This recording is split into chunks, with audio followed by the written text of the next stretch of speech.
قیامت کی بڑی علامت دجال کا نکلنا ہے۔ احادیث مبارکہ میں دجال کا ذکر بڑی وضاحت سے آیا ہے، اور کمال کی بات یہ ہے کہ ہر نبی علیہ الصلوۃ والسلام نے دجال کے فتنے سے اپنی امت کو ڈرایا ہے۔ دجال ابھی آیا نہیں ہے اور کسی کو پتہ نہیں ہے کہ اس وقت وہ کہاں ہے، لیکن روئے زمین پر ایک صحابی ایسے گزرے ہیں جنہوں نے دجال کو دیکھا بھی ہے، اس سے ملاقات بھی کی ہے اور اس سے بات چیت بھی کی ہے۔ ایک مرتبہ پیارے آقا علیہ الصلوۃ والسلام نے اچانک اپنے صحابہ کرام کو جمع فرمایا اور خطبہ دینے کے لیے ممبر پر تشریف فرما ہو گئے۔ تو نبی کریم علیہ الصلوۃ والسلام نے فرمایا کہ امین داری نے مجھے بتایا کہ وہ 30 افراد تھے اور ایک شپ میں، ایک کشتی میں سفر کر رہے تھے کہ طوفان آ گیا اور وہ بھٹک گئے۔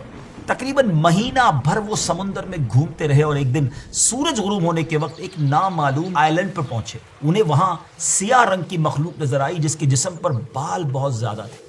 انہوں نے اس سے پوچھا کہ تم کون ہو؟ اس نے کہا میں جاسوس ہوں۔ تو کہا کہ ہمیں اپنے بارے میں کچھ بتاؤ۔ اس نے کہا کہ نہ میں تمہیں کچھ بتاؤں گا نہ تم سے کچھ سنوں گا، تم اس بت خانے میں جاؤ، وہاں ایک شخص تمہارا بڑی بے چینی سے ویٹ کر رہا ہے، وہی تمہیں کچھ سنائے گا بھی بتائے گا بھی۔ پھر وہ سب اندر چلے گئے۔ وہاں ایک شخص سختی کے ساتھ زنجیروں میں جکڑا ہوا تھا۔ اس نے پوچھا کہ تم لوگ کون ہو اور کہاں سے آئے ہو؟ جواب دیا کہ شام سے آئے ہیں۔ اس نے پوچھا کہ عرب کا کیا حال ہے؟ اور ایک شخص وہاں پیدا ہونا تھا، اس کا کیا حال ہے؟ یعنی نبی پاک علیہ الصلوۃ والسلام کے بارے میں پوچھا۔ صحابہ کرام نے کہا کہ وہ اچھے حال میں ہیں اور ابتدا میں ان کی مخالفت ہوئی، مگر اب تو تمام عرب پر وہ غالب ہو گئے ہیں۔ اس نے کہا اچھا زغر کے چشمے کا کیا حال ہے؟ انہوں نے جواب دیا کہ وہ بھی اچھی حالت میں ہے، لوگ اس سے پانی پیتے ہیں، اس سے کھیتی باڑی بھی کرتے ہیں۔ پھر اس نے پوچھا کہ عمان اور بیسان کی کھجوروں کا کیا حال ہے؟ انہوں نے کہا کہ اس میں ہر سال پھل آتے ہیں۔ یہ سن کر اس شخص نے 3 چیخیں ماری اور بولا کہ میں دجال ہوں۔ کہتا ہے قریب میں آزاد ہو جاؤں گا اور زمین کا چپا چپا گھوموں گا اور اس کا کوئی حصہ نہیں چھوڑوں گا سوائے طیبہ کے، کیونکہ مجھ میں وہاں جانے کی طاقت، وہاں جانے کی پاور نہ ہوگی۔ نبی پاک علیہ الصلوۃ والسلام نے فرمایا کہ مجھے بہت خوشی ہوئی کیونکہ طیبہ یہی شہر ہے۔ بعض روایت کی روشنی میں یہ بات بھی کہی جاتی ہے کہ دجال کو حضرت سلیمان علیہ الصلوۃ والسلام نے قید کیا تھا، اور حدیث پاک کے مطابق یہ مشرق یعنی ایسٹ کی سائیڈ موجود ہے۔ دجال کا فتنہ تاریخ انسانی کی ابتدا سے لے کر انتہا تک تمام فتنوں سے بڑا اور خطرناک فتنہ ہے۔ مختلف احادیث میں دجال کا جو حلیہ بتایا گیا ہے وہ یہ ہے کہ دجال ایک جوان مرد ہوگا، لمبا قد ہوگا، جسم بہت موٹا ہوگا، ایک آنکھ سے کانا ہوگا، اور ایک کانی آنکھ ایسی ہوگی جیسے پھولا ہوا انگور، اور جبکہ اس کی ایک آنکھ خون آلود ہوگی۔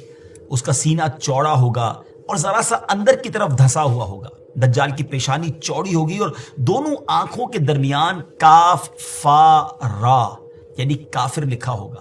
دجال کے نکلنے سے پہلے دنیا بہت بری حالت میں ہوگی۔ اس کے نکلنے سے 3 سال پہلے سے اس دنیا میں خشک سالی پھیل جائے گی، خشک سالی کا گویا سال پھیل جائے گا۔ علمی اور روحانی قحط بھی برپا ہوگا۔ دین کے معاملے میں لوگوں میں کمزوری پیدا ہو چکی ہوگی، علماء اور دیندار لوگوں کی قلت ہوگی۔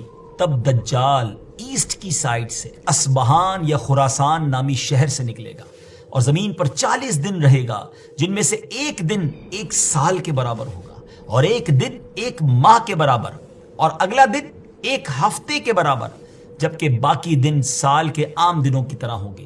اس مدت میں دجال اپنے گدھے پر سوار ہو کر ساری دنیا کا چکر لگائے گا۔ دجال کے ان فتنوں کی وجہ سے اہل ایمان سخت پریشان اور تنگی کے عالم میں بھاگ کر دخان نامی ایک پہاڑ میں پناہ لیے ہوئے ہوں گے، لیکن دجال ان کا پیچھا کر کے پہاڑ کا گھیرا کرے گا۔